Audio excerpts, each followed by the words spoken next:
Masyvi, tinkuotų sienų kairių bažnyčia buvo baigta statyti 1909 metais.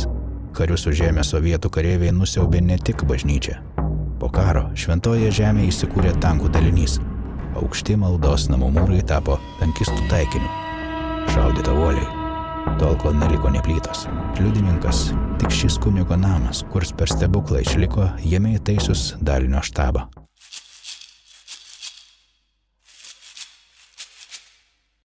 Trukdyti gyvenimą laivams buvo leista tik tiltams.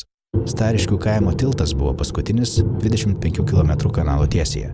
Nuo čia iki pat uosto kanalą kasė Prancūzijos karo belaisviai. Anuomet kanalo tiltai visi nukeldavo kiek daugiau nei metro pločio kepurę, praleisdavo laivus ir atsisveikindavo su tranzitu plaukiančiais kapitonais, sielininkais ir turistais. Aš einu savo ugnį. Per kaitrą. Per vandenis vinu virtusius. Stariškės kaimas, vokiškai Starišken, išaugęs Klaipėdos pašonėje tarp Kuršių marių ir Karaliaus Vilhelmo kanalo, kažko panašus į kitus šiame krante. Iš senojo pamario gyvenimo neliko nieko. Stariškė nedidelis kaimelis ėjo iš vieno savininko rankas į kitas, kol XIX amžiaus viduryje buvo suformuota gan lietuviška, kelių šimtų žmonių kaimo bendruomenė.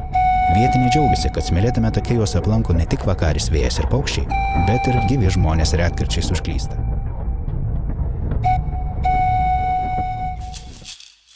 Miško kelias, vedantis iš Šiparijos Lūžijos kaimą, buvo būtinybė vandens ir girios apsuptiems Lūžijos laukininkams, avių augintojams ir žvejams. Kadaise, dar ne taip seniai šiuo keliu dundėjo vežimaičiai. Vilkdami žvejybos laimikį skuodė vaikai. Ypatingais atvejais atvykdavo daktaras, kunigas ar svečias. Svetimą šiame kelyje visada atpažindavo. Miško kelias vedė tik į namus arba priešingą kryptimi. Kur jis keliauja dabar?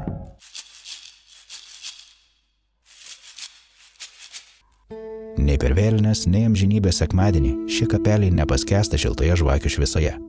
Tik varnos kranksi plikose medžių viršūnėse. Lapai ir vėjo nulaužytos šakos apkloja lietuvių ar kuršininkų kilmės giminės. Šalia Lūžijos kaimo esančiose kapinaitėse tyli Lūžijos atmintis. Tikroji, nebyli istorija ilsisi amžinuoju žemišku miegu.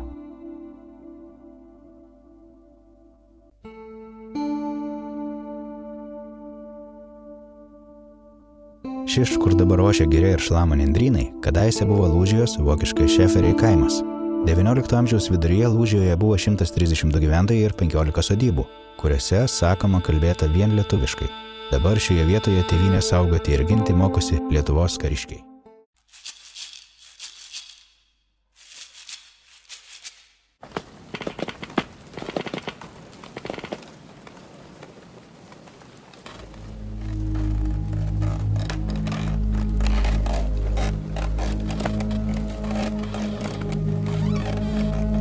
Aš einu savo ugnį.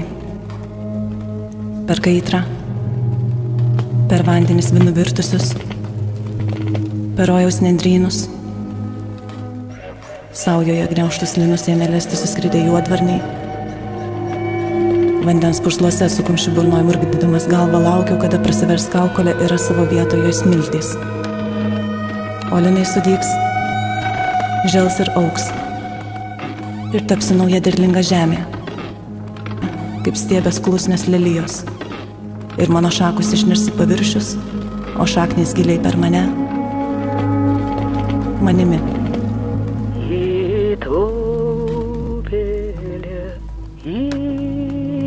Aš gyvatė išliaužus iš medžio šaknies.